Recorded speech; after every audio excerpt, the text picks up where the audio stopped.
Hi YouTube, Coinpicker here. Today I went to one of our local coin stores and they're pretty good. They always have new stuff. It's a huge store and most of the time they deal with like uh, gold and silver bullion.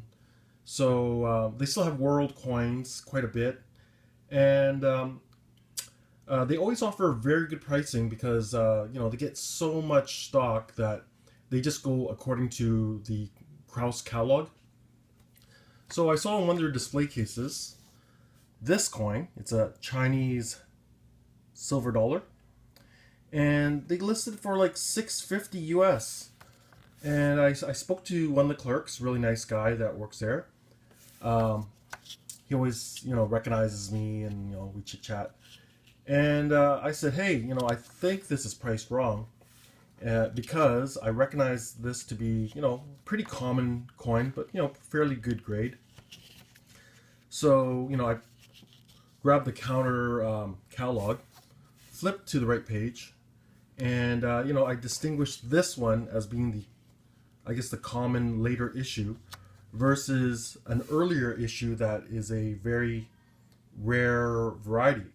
And I pointed out the details like, the rare one has this kind of detail and this one is this kind of detail.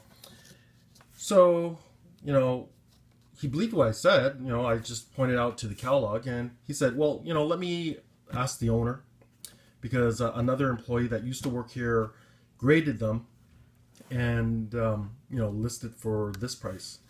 And I asked him, was that ex-employee, was he, an Asian coin or Chinese coin specialist?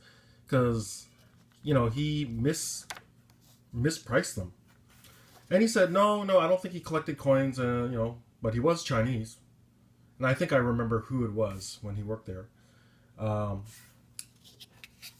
Some young kid.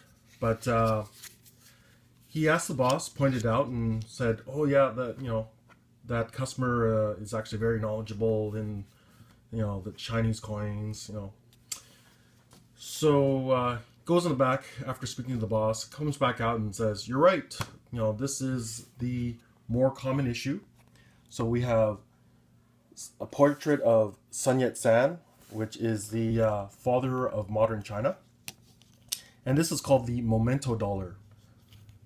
This one is from 1927. The one that is the rare one is from 1912. And how you distinguish it is by these rosettes.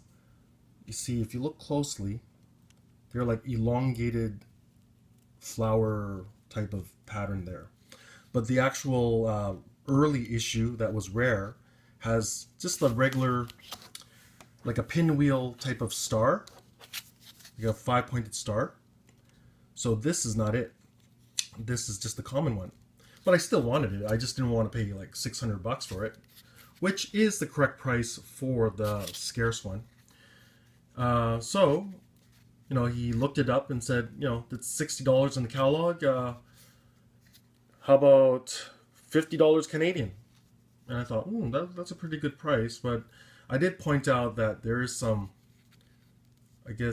some ink or foreign matter on the front. And I said, hey, how about $40?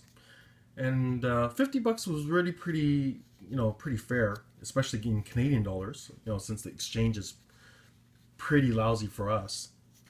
And he said, you know what, actually this doesn't really look like EF. And he sort of left it at that. I think he meant that it's a higher grade, like AU. But, he said, how about 45? And I thought, okay, that's fair enough. Meet me in the middle. 45 it is. So I paid him, I asked, can I pay cash? So I paid cash, didn't have to pay tax, which was pretty nice. And yeah, this is pretty decent coin. Has some dark toning, but it looks to be high grade. And it says in English, Memento, Republic of, it says here, Birth of Republic of China. And it says 1 yuan or $1 in Chinese characters. And, I was saying when I was asking for further discount, I was saying that I'll probably attempt to use acetone and remove this, ink or coloring. So, I'm taking the risk. That's why I asked for a little bit more discount. But to come to think about it, this possibly could be an ink chop that the banks used to use back in the day, back in the turn of the century in China. So maybe I'll just leave it, because he actually told me something very important. He said that cleaned coins at most can be considered, can only grade up to extra fine. So even if it's almost uncirculated or uncirculated, once it's cleaned or polished or whatnot, it at most it nets out to be extra fine. So you know what, I'm gonna leave it alone, and I'm just gonna treat it that this is a legitimate bank ink chop mark. Early in the into the late 19th century, Chinese merchants used to actually chop mark their coins with metal die.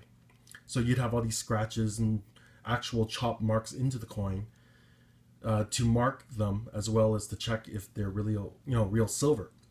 But into the 20th century, the banks continued that tradition, but they had used ink chops or ink stamps onto the coins, and eventually they would be washed off when they were transferred to another institution or whatnot.